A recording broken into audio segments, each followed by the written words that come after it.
이 헌신이라는 단어의 사전적 의미는 드릴 헌자에 몸 신자를 써서 몸과 마음을 바쳐 있는 힘을 다한다는 걸 의미합니다. 그래서 헌신에는 자기 희생, 즉 남을 위하여 자기의 수고나 목숨을 아끼지 아니하는 모습이 필수적으로 동반되어야 하는데요. 오늘 우리가 읽은 로마서의 말씀에서 사도 바울은 이러한 헌신자들, 즉 자신의 몸과 마음을 바쳐 충성을 다했던 사람들을 한 사람 한 사람 소개하고 있습니다. 그 중에서 대표적인 사람들이 바로 오늘 본문 3절에 기록되어 있는 브리스가와 아굴라, 또 혹은 브리스길라라고도 이야기하는데요. 이 브리스길라와 아굴라라는 부부입니다. 특히 우리가 주목하게 되는 부분은 사도 바울이 자신의 동역자들이라고 소개하면서 가장 먼저 이 사람들을 언급했다는 데 있습니다.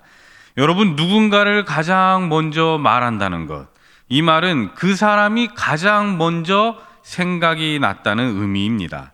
그것은 그 사람들이 바울 자신에게 보여줬던 헌신과 열심이 그만큼 남달랐다는 의미이기도 할 겁니다.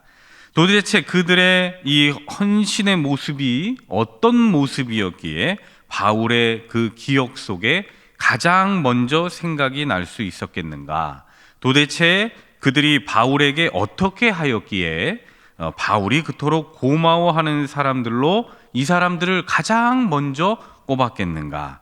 오늘 이 브리스길라와 아굴라 부부의 행적을 우리가 보면서 참된 헌신자의 모습이란 어떤 모습인지를 한번 생각해 보겠습니다. 브리스길라와 아굴라라는 이름은 신약에 총 6번 기록되어 있습니다. 가장 먼저 등장하는 건 사도행전 18장입니다. 18장 1절에서 4절 말씀을 제가 읽어드리겠습니다. 그 후에 바울이 아덴을 떠나 고린도에 이르러 아굴라라 하는 본도에서 난 유대인 한 사람을 만나니 글라우디오가 모든 유대인을 명하여 로마에서 떠나라 한 고로 그가 그 아내 브리스길라와 함께 이달리아로부터 새로 온지라. 바울이 그들에게 가매 생업이 같으므로 함께 살며 일을 하니 그 생업은 천막을 만드는 것이더라. 안식일마다 바울이 회당에서 강론하고 유대인과 헬라인을 권면하니라. 아멘. 1절을 보시면 바울이 아덴을 떠나 고린도에 이르렀다 이렇게 말씀합니다. 이것은 이제 사도행전 18장 1절 말씀인데요. 바울이 고린도에 가게 된 것은 그곳이 복음 전하기 위해서는 꼭 한 번은 들러야 할 곳이었기 때문에 그렇습니다. 이 고린도라고 하는 이 지방은 그리스에 있는 항구 도시인데 여느 나라의 항구 도시답게 상업과 무역이 발달했던 그런 도시였습니다. 그만큼 다양한 사람들이 모여있는 지방이었고, 이 말은 다양함과 동시에 종교적으로는 이런저런 종교가 혼재되어 있는 지역이라는 것을 의미하기도 했습니다.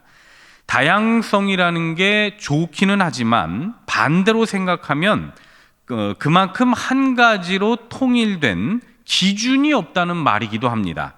그리고 또 바꿔 이야기하면 종교적인 다양성으로 인해서 여러 우상들이 판을 쳤던 곳이 바로 이 고린도 지방입니다.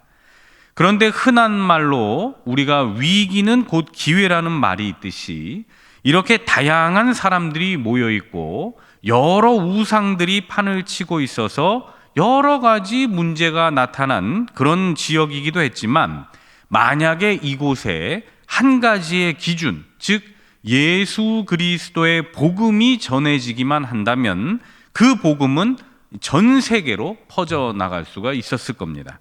그렇게 생각한 바울은 바로 이곳 고린도를 복음을 전하는 최적의 요충지로 생각을 하고 그곳에 가서 복음을 전했습니다. 이 고린도 지역에서 사도 바울은 아굴라 부부를 만납니다. 아굴라라는 사람은 본도 지방 출신의 유대인이었습니다. 당시 로마 황제였던 글라우디오 왕이 모든 유대인들은 로마에서 떠나라라는 칙령을 내리자 그의 아내 브리스길라와 함께 로마를 떠나서 고린도로 오게 되죠. 바울은 그 고린도 지방에서 브리스길라와 아굴라 부부와의 첫 만남을 가졌고 이 부부와 함께 집에서 함께 생활을 했습니다. 그리고 그곳에서 바울의 오랜 생업이었던 이 천막 만드는 일을 함께 하게 됩니다.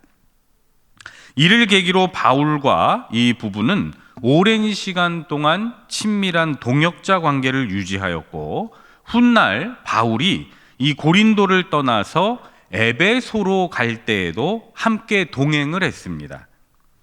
바울은 에베소로 이주하여서 교회를 개척했는데요.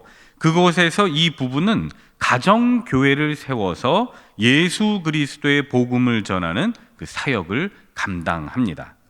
이들 부부에 관해서는 디모데 후서에서도 등장을 합니다. 바울의 일종의 유언서와도 같은 디모데 후서의 이 마지막 장에서도 사도 바울은 이 부부에게 문안할 것을 디모데에게 말씀합니다. 바울은 죽기 전에 아주 극심한 감옥 생활 중에서도 브리스길라와 아굴라 부부를 생각하며 문안할 것을 명한 것입니다. 그만큼 바울의 이 뇌리 속에는 이 사람들의 헌신과 노력이 있었고 바울에게는 이들이 너무나 큰 힘이 되었고 죽는 그 순간까지도 바울의 머릿속에 가장 먼저 생각난 사람들, 그래서 이 브리스길라와 아굴라 부부가 그런 사람으로 생각이 되었던 겁니다.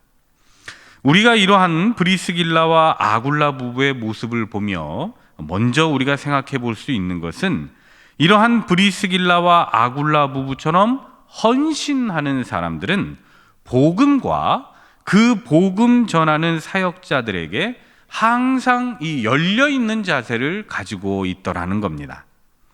진정한 헌신자들은 복음 전하는 사역자들이 복음 전하는 것을 직간접적으로 도와주고 그들이 사역하는데 아낌없이 후원을 하는 사람들을 말합니다. 그래서 복음이 그 땅에 전해지는데 최선을 다해 동역하는 사람들이 바로 헌신하는 사람들의 모습인 것입니다. 앞서 말씀드렸듯이 오늘 우리가 읽은 로마서 말씀 중에서 로마 교회 성도들에게 문안하라는 내용 중에 제일 먼저 문안하도록 요청한 사람들이 브리스길라와 아굴라라고 말씀드렸습니다. 흥미로운 것은 오늘 우리가 읽은 로마서 16장 3절에서 아내인 브리스길라의 이름이 남편 아굴라보다 먼저 언급되었다는 건데요. 아마도 그 이유는 그녀가 남편보다도 아마 이제 그리스도인으로서 섬기는 일에 더 열심을 내지 않았겠는가 하는 추측을 할 수가 있습니다. 예나 지금이나 여성들이 교회에서 중심적인 역할을 했던 것은 변함이 없는 것 같습니다. 어쨌거나 바울은 자신의 선교 사역에 있어서 자기를 아낌없이 도와주던 이 부부에게 동역자라고 칭하면서 그들의 수고에 경의를 표하고 있습니다. 그러면 그들의 헌신적인 모습은 어느 정도였겠는가? 로마서 16장 4절을 보시면 바울의 복음 사역에 있어서 브리스길라와 아굴라가 조력한 헌신의 정도를 비유적으로 표현을 하면서 자기의 목이라도 내어놓았다라고 생생하게 표현을 하고 있습니다. 이 말은 헬라어의 원어로 보면 도끼 아래에 자신의 목을 내어놓았다는 의미입니다. 곧 사형 집행자의 칼날 밑에 자신들의 목을 내어놓았다는 것을 의미하는데요. 여러분 한번 생각을 해보십시오. 이들의 헌신 정도가 복음 전하는 바울을 위해, 예수 그리스도의 복음을 위해 자기의 목이라도 내놓을 정도였다는 것. 사형 집행자의 칼날 밑에 목을 내어놓을 정도였다는 것. 그들의 복음에 대한 열심이 얼마나 대단했는지를 상징적으로 보여주는 구절입니다.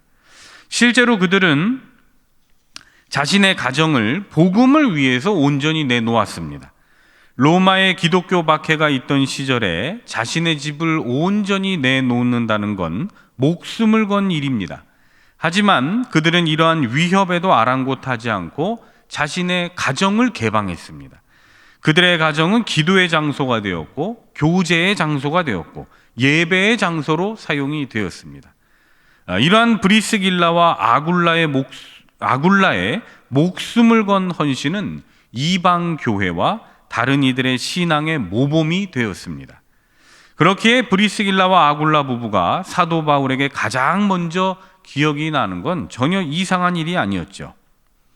이들의 모습을 보면서 우리가 또 한 가지 생각해 볼 수 있는 건 이렇게 진정한 헌신이라는 건 자신의 생명을 걸 정도의 각오와 실천이 없으면 안 된다는 겁니다. 복음을 위해서라면 자신의 마음과 뜻과 정성을 다해 목숨까지도 내놓아야 하는 것이 이 헌신자의 중요한 자세라는 겁니다.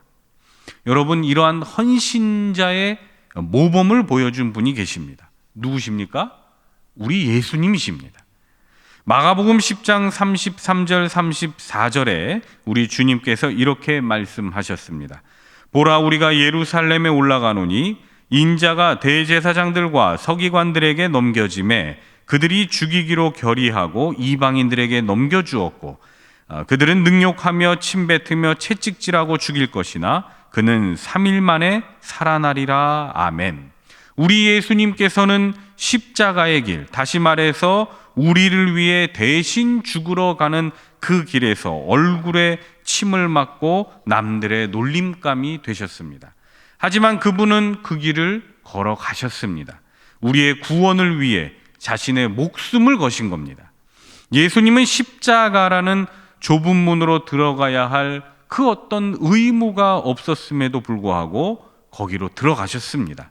예수님은 사람들을 구원해 줘야 할 어떤 의무가 없었음에도 불구하고 구원의 문이 되셨습니다. 예수님은 죽으셔야 할 어떠한 이유가 없으셨음에도 불구하고 죽으셨습니다. 왜 그렇습니까? 단 한 가지 때문이죠. 나를 향한 그 사랑과 나를 위한 헌신 때문이었던 겁니다. 나를 향한 사랑, 나를 위한 헌신 때문에 죄로 인해 지옥에 갈 수밖에 없는 나를 지옥 가지 말라고, 천국 가라고 그 힘들고 어려운 길을 대신해서 걸어가신 겁니다. 그래서 은혜이지요. 그래서 사랑이지요. 우리는 당연히 받아야 할 것을 받는 걸 은혜라고 말하지 않습니다. 받을 만한 어떠한 일을 한 게 없는데, 구할 자격도 없을 만큼 염치도 없는데, 그런 나에게 아무런 조건 없이 사랑을 주셨기 때문에 우리는 은혜라고 말합니다. 진정한 헌신이라는 건 이 은혜를 맛본 사람이 할 수 있습니다. 은혜를 깊이 묵상한 사람만이 우리도 남들을 위해서 헌신을 할 수가 있습니다. 그래서 은혜 받은 자들은 떡으로만 사는 게 아니고 하나님의 말씀으로 삽니다. 은혜 받은 자들은 밥으로만 사는 게 아니고 하나님의 은혜로 삽니다. 이 믿음의 고백이 있기 때문에 헌신자들은 힘들고 어려운 상황 속에서도 주님의 일을 기쁘게 감당합니다. 주님 주신 그 은혜에 비하면 다른 것들은 아무것도 아니기 때문에 우리가 함께 모여서 예배하고 찬양하고 더 나아가 헌신도 할 수가 있는 겁니다. 은혜 받은 헌신자였던 사도 바울은 고린도전서 15장 10절에서 이제까지 자신의 삶은 하나님의 은혜로 된 거라고 고백합니다. 내가 나 된 것은 하나님의 은혜로 된 것이니 내게 주신 그의 은혜가 헛되지 아니하여 내가 모든 사도보다 더 많이 수고하였으나 내가 한 것이 아니요 오직 나와 함께 하신 하나님의 은혜로라. 아멘. 사도 바울은 자신이 한 지금의 이 수고는 내가 한 게 아니라 하나님의 은혜라고 고백합니다. 매 맞고 죽을 고생한 것도 억울하게 여기는 게 아니라 이 모든 게 하나님의 은혜로 된 것이라고 사도 바울은 고백하고 있는 것입니다. 저는 오늘 이곳에 나오신 우리 모든 노량진의 교우님들께서 바로 이러한 사도 바울과 같이, 그리고 앞서 말씀드린 브리스길라와 아굴라 부부와 같이 은혜 받은 헌신자들로 살아가실 수 있기를 소원합니다. 헌신의 모양은 제각각 다를 수 있습니다. 하나님께서 우리 각자에게 주신 모습에서 자신이 할 수 있는 한 최선을 다하여 헌신자로 살아갈 수 있기를 바랍니다. 여러분, 우리가 지금 왜 여기 나와서 이렇게 예배를 드리겠습니까? 지금 코로나 상황 때문에 아무것도 지금 할 수는 없지만 왜 우리가 교회 안에서 혹은 교회 밖에서 동분서주 바삐 뛰며 우리가 봉사하겠습니까? 찬양대로, 식당 봉사로, 교사로, 또는 전도하는 일로, 이웃을 섬기는 일로 우리가 봉사하는 이유가 무엇이겠습니까? 정말 요즘과 같이 자신들의 집을 개방하기 어려워하고 모이기 힘든 이 현실 속에서도 모이기에 힘쓰려고 하고 어떻게 해서든 구역 식구들을 돌보려고 하는 그 마음은 여러분들 어디에서 비롯된 것입니까? 주님 주신 은혜가 너무나도 커서 주님 가신 그 길을 나도 가겠노라 마음을 먹고 헌신자로 그 봉사를 감당하고 있는 것 아니십니까? 주님께 받은 사랑이 너무 크기 때문에 주님 가신 십자가의 길을 나도 따라가며 고난도 즐거이 감당하겠노라 하면서 교회를 위해서, 주님을 위해서 헌신하겠다고 여러분들 발벗고 나서시는 것 아닙니까? 다들 은혜 받은 헌신자의 모습으로 살아가기 위해 그러한 열심들을 내시는 게 아닙니까? 그래서 저는 이곳에 모인 우리 모든 교우님들은 은혜 받은 헌신자라고 생각합니다. 우리 주님 주신 은혜를 한번 생각을 해봅시다. 만명 구원해 주시려고 예수님을 이 땅에 보내주신 그 은혜가 얼마나 큰지, 나의 기도를 그냥 넘어가지 않으시고 작고 세미한 소리까지도 귀담아 듣고 계신 그 하나님의 사랑과 그 섬세한 은혜가, 사랑이 얼마나 큰지 차마 다른 사람한테는 말하기 어려워서 마음속으로만 끙끙 앓고 있는 나의 고민도 우리 하나님이 다 보고 계시고 듣고 계시는 그러한 우리 하나님의 마음이 어떠신지, 우리에게 그 은혜가 있기에 이렇게 헌신하는 것 아니겠느냐 하는 것입니다. 오늘 사회봉사부 헌신예배로 우리 하나님께 예배를 드리고 있습니다. 한 해 동안 코로나 상황 속에서도 이웃을 섬기기 위해 애쓰시고 헌신하신 은혜 받은 헌신자들이십니다. 이 시간 함께 예배하는 우리 사회봉사부 식구들을 비롯하여서 우리 노량진의 모든 교우님들께서는 사도 바울과 동역하고 자기의 목숨까지도 아끼지 않았던 이 브리스길라와 아굴라 부부처럼 온 세상에 복음 전하기 위해 스스로 종의 모습으로 살아간 사도 바울처럼 우리의 구원을 위해 십자가에 달려 돌아가셨던 예수님처럼 참된 헌신자의 모습을 우리 목숨 다하는 그 순간까지 계속 이어나가시기를 간절히 바랍니다. 저는 믿습니다. 우리가 은혜 받은 헌신자의 길을 끝까지 걸어갈 때 분명 우리 하나님께서는 그 헌신자들에게 상상하지도 못할 큰 상급과 면류관을 주실 것입니다. 죽도록 충성하라, 그리하면 생명의 면류관을 너희에게 주시리라 하는 이 말씀을 잊지 마십시오. 그리고 여러분 기대하십시오. 은혜 받은 헌신자로서 이 세상 살다가 저 하늘나라 가는 날 우리 주님께서 저 하늘 보좌 우편에서 일어서셔서 우리를 향해 박수를 쳐 주실 것입니다.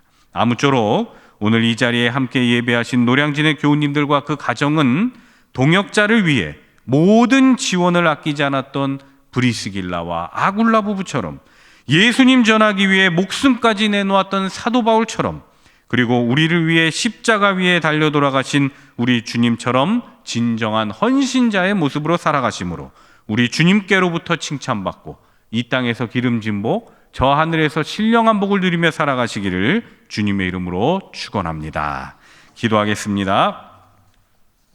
사랑과 은혜가 풍성하신 하나님 아버지, 오늘 말씀을 드린 것처럼 브리스길라와 아굴라 부부의 모습을 본받아, 또한 사도 바울의 모습을 본받아, 예수님의 모습을 본받아 진정한 헌신자의 모습으로 앞으로도 살아갈 수 있도록 하나님 인도하여 주시옵소서.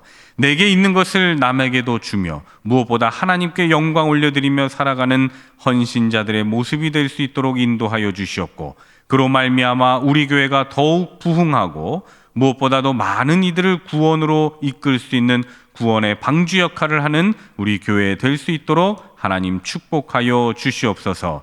각 가정 가운데 하나님께서 귀한 은총과 사랑을 날마다 더하여 주실 줄 믿사오며 사랑과 은혜가 풍성하신 예수님 이름으로 기도드립니다. 아멘.